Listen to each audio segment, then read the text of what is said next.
প্রিয় দর্শক শ্রোতা,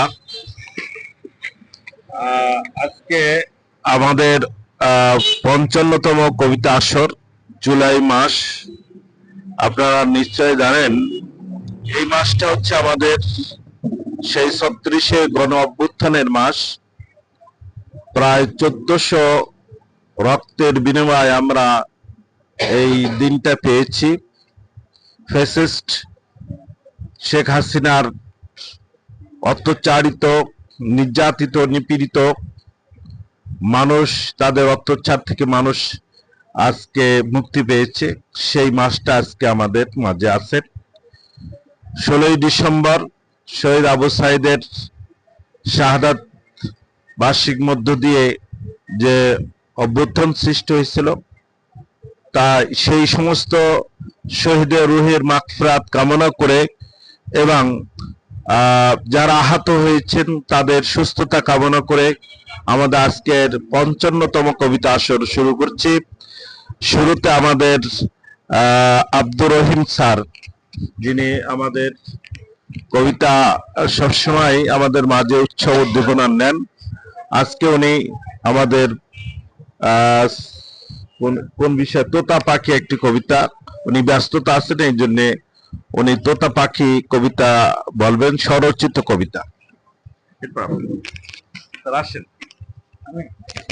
আপনি ব্যস্ত আছেন তো, উনি অসুস্থ।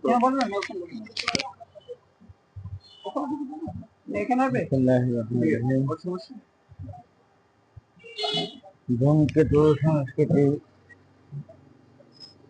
একাডেমি কর্তৃক আয়োজিত আজকে এই কবিতা আসরের সম্মানিত পরিচালক, উপস্থিত অতিথিবৃন্দ এবং প্রতিষ্ঠাতা সভাপতি সাহেব এবং উপস্থিত কবি এবং শ্রোতাবৃন্দ, আসসালামু আলাইকুম ওয়া রাহমাতুল্লাহ।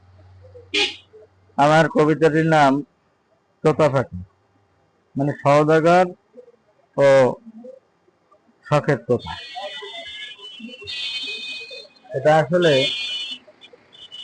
কবিতা শুধু তোতা পাখি আর সওদাগর নয়, এর ভিতরে একটা শিক্ষণীয় বিষয় আছে, সেই জন্যই আমি কবিতাটা লিখেছি।